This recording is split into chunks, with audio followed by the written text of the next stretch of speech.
Hello, friends. Here's chapter 30, the power of doing a thought download. Now, we talked about in the previous video about the prefrontal cortex and how we can use that part of our brain to think on purpose. And part of that process is learning to be the watcher of our thoughts. Most of us, we've never been taught that. We just go on autopilot from one thing to another without stopping to realize we have a choice. Okay, so this is powerful in helping you see what your thoughts are creating. Okay, so why do this? Here's why. This helps you learn to separate your thoughts from who you are. You are not your thoughts.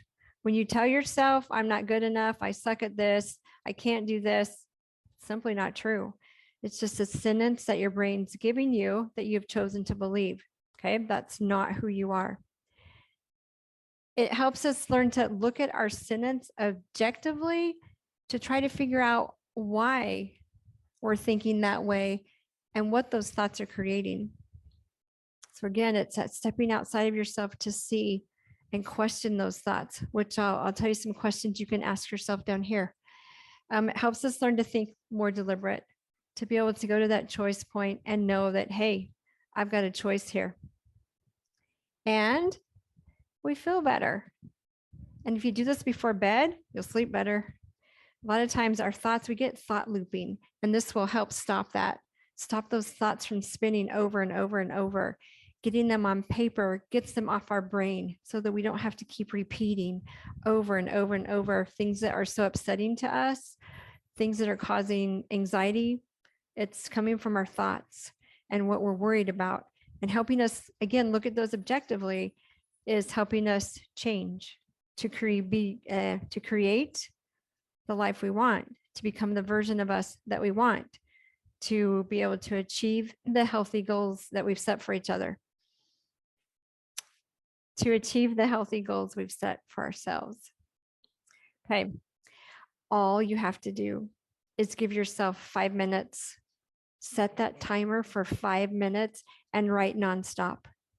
Don't be trying to make sense of them at that time. Just write as fast as you can. And then for another 5 minutes, maybe 10, you can stop and look at those thoughts. See if you see any that are repetitive. Look at those thoughts and just see, are any of these facts? Are any of these even true? And start questioning the thoughts you see over and over. Start noticing which of those thoughts are ongoing, which of those thoughts are coming from a belief, which of those thoughts are from your past, which of those thoughts do you no longer wish to believe. And if you do this every night, I did this for 6 months. And now I do it when I'm feeling anxious or have the thought looping where I've done something stupid and I can't get it off my mind. So I do it occasionally now, but it was very powerful to do it for that 6 months to see what I was telling myself. Why I thought I wasn't good enough was one of the things I worked on.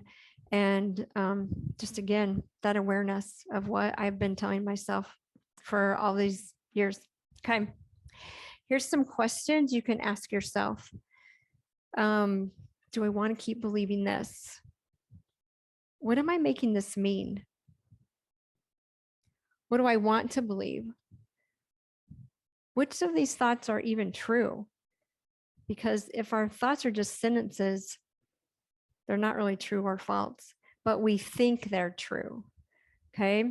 And then that's where we believe them. And that's where it's either helping us or not helping us. So we want to look at those thoughts and start asking, what can I think instead? That will help me feel motivated, that will help me feel confident, because that's where you have a choice. You don't have to keep believing those sentences. Choose a sentence that you want to be true and think it over and over and over. All right. And there's some more questions you can ask yourself. One of them I like to ask myself is just like, really? Really? You want to keep believing this? Why are you making this such a big deal? What can I learn from this? Especially my anxiety's been high. So I've been writing more of my thoughts and things that my brain wants to believe. I'm just like, why? Why are you making that a problem? Why are you staying stuck on this? What would it look like if you were this instead? And it's just that few minutes to go through those thoughts, to question them, because I'm not getting the results I want when I'm thinking negative, when I'm stuck with the doubt and those type of thoughts. Okay.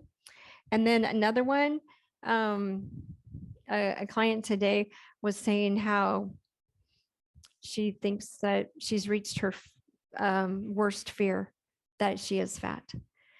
And in order to get that thought not so believable, it's to say, so what? So what? I'm working on you. What if you're not fat? What if you're lovable just how you are? What if step by step you're taking care of yourself to get the results you want? So just question your thoughts, my friends. And in order to do this, do the thought download.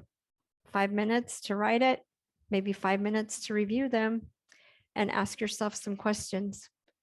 And then choose thoughts that you want to believe.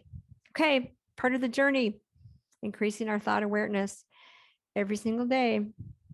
It's part of the journey because we have thoughts, right? Up to 60,000 a day. Which ones do you want to believe? It's totally up to you. Okay, you got this. Bye.